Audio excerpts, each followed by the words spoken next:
இதோ ஒரு கன்னிகை கர்ப்பவதியாகி ஒரு குமாரனை பெறுவாள், அவருக்கு இம்மானுவேல் என்று பெயரிடுவார்கள் என்று சொன்னான்.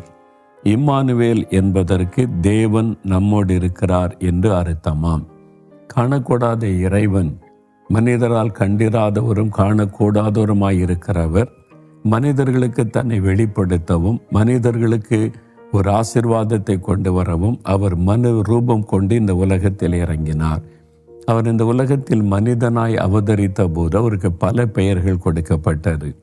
இயேசு என்ற பெயர், கிறிஸ்து என்கிற பெயர், அதிசயமானவர் என்கிற பெயர், சமாதான பிரபு, இப்படி பல பெயர்கள் இயேசுவுக்கு கொடுக்கப்பட்டது.